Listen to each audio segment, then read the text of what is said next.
bombshell new YouGov poll reveals that over 70% of voters believe that the Prime Minister is mismanaging the issue of migrant hotels. The polling follows a High Court ruling which will force the Home Office to remove 138 migrants from the Bell Hotel in Epping. Other councils are now preparing similar legal action. Well, the Home Secretary, Yvette Cooper, says Labour is cutting asylum costs and overhauling the appeals system. But with Nigel Farage set to unveil plans for mass deportations this week, the Prime Minister faces growing pressure to prove that he has a grip on the migration crisis. Well, joining us now in the studio is former Conservative advisor Oscar Redrop. Morning to you, Oscar. Good morning. And this is the Prime Minister under pressure. Yeah, hugely. And I think this has been, it is one of the key issues for voters. I think if you can solve the illegal immigration problem we have in this country, and then all the offshooting pressures that come with it, which is, particularly as we've seen over the last couple of weeks, the asylum hotel issues and the protests around that, you will win the next general election. Like whichever party, can absolutely convince, or, let's not forget, the Labour Party, they have the reins here. They have the power to fix this problem. You will win the next general election. So the motivation should be there, yet the answers are absolutely not. And I think there's a degree of burying their head in the sand, Keir Starmer, on this issue. I think that's reflected in this poll by just wanting to work within the existing structures. We'll give some more money to this crime agency to, smash the gangs, inverted commas, upstring. That's not working. We'll speed up the processes in terms of applications. That's not clearly working. And so that's why you're getting people within his own party, and that's the shift change that we've seen now in his own party telling him, you need to think more radically. You see, the thing is that what people will also be seeing is that it's a reactive government. I know they've been in power for a year and they've got other issues to deal with as well. The fact that, there is no money, they're trying to raise taxes, they're trying to do all these other sort of things. And they've only... excuse me, and it feels like it's only now that they've got round to, in a major way, the immigration side. And meanwhile, it seems to be, it's always Nigel Farage who says something, and then all of a sudden they're kind of run around. Yeah, and I think there are Labour politicians, voters, MPs that find that incredibly frustrating. Yeah. That they have a quite stiff Prime Minister, to your point, Penny, who is just always slightly behind the curve.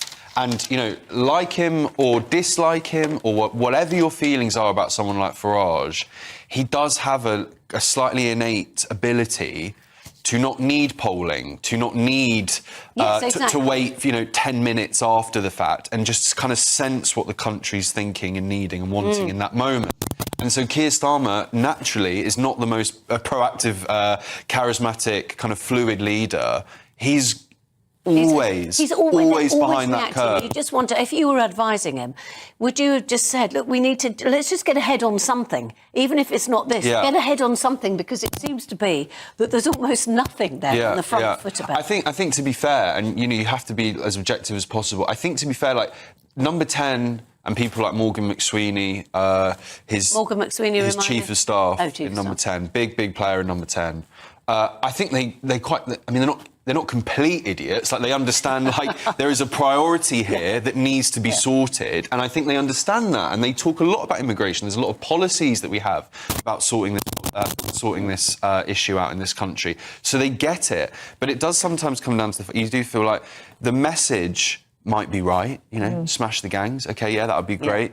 But, the messenger's the wrong person at the wrong time for this issue, I think, when I think of Keir Starmer. And also, just never do slogans. Yeah, they always come back to bite you a little bit. It also simplifies the issue, doesn't it? Stop the boats or smash the gangs. Clearly it is not that simple, because if it was, it would have been handled by now. Yeah, and there's a lot of people who work in politics who think kind of the free word slogan thing is, maybe there was a period of time where that did work. Education. Tony Blair. Yes, it worked, but other things, no. I think now people are wiser now, and I think, if anything, it just enrages them when they see the real work world and they see that it's not happening for them. Yes, let's have longer sentences. Well, meanwhile, we've got this growing resentment and criticism within even Labour ranks, haven't we? I mean, we've got Labour councils looking at the possibility of legal action over these migrant hotels. We've also got Lord Blunkett, the former Labour Home Secretary, saying the government needs to take more radical action, saying they're failing to get a grip on the issue of migration,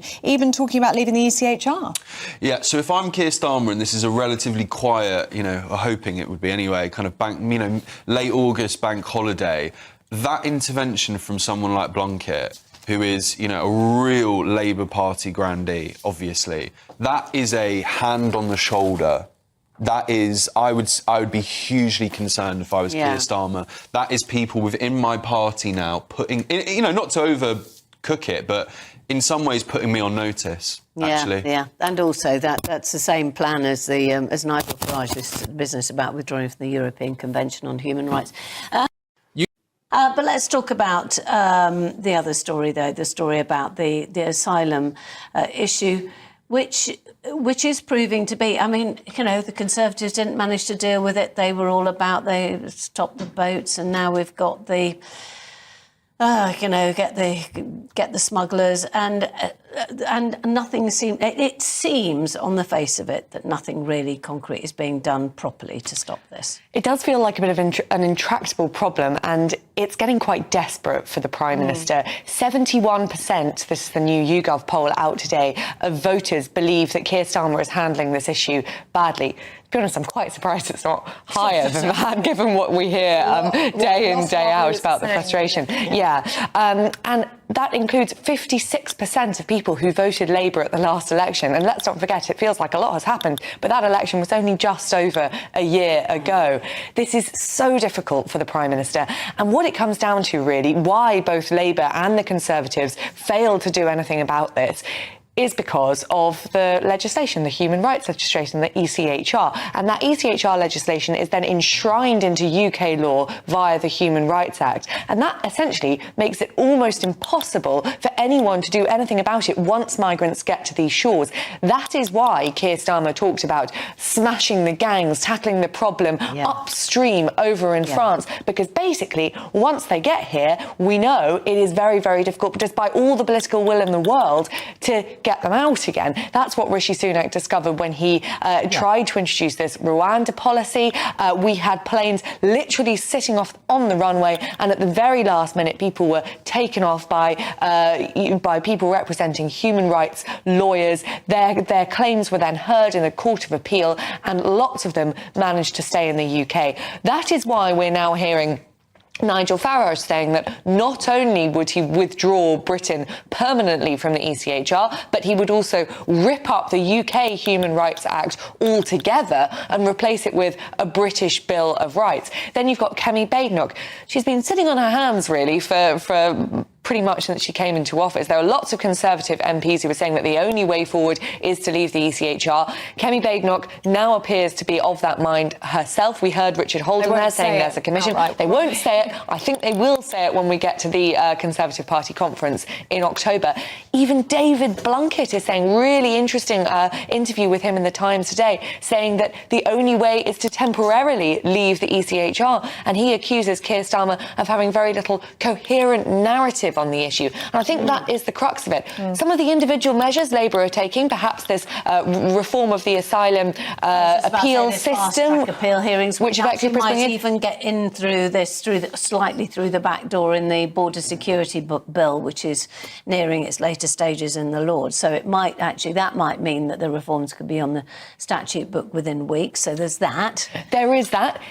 Still not at all clear that it would actually get through, although Labour do have this enormous majority, almost the same size as Blair back in 1997. It has proved very difficult for them to get legislation that will be unpopular with left-wing Labour MPs through. So it could well be that this gets stalled in the House of Commons. But even if it doesn't, it does feel like a small chip away at a very large ice block. Okay, thanks. Thank you, Olivia. Good to see you. Lots of you getting in touch. Henry says the answer to this is obvious. We need to leave the ECHR and house legal migrants offshore in tents. We also need to deport. Kez is talking about the issue of what the Conservatives are talking about today, which is banning loud music on public transport. Kes says, so let me get this straight. A guard on a train is really going to stop a rowdy group of young men to stop playing music, is he? Well, you say young men. I mean, it's, you know, the point is it isn't just... it's everybody, it isn't just men, it's everybody. And as I said, I mean, the noise level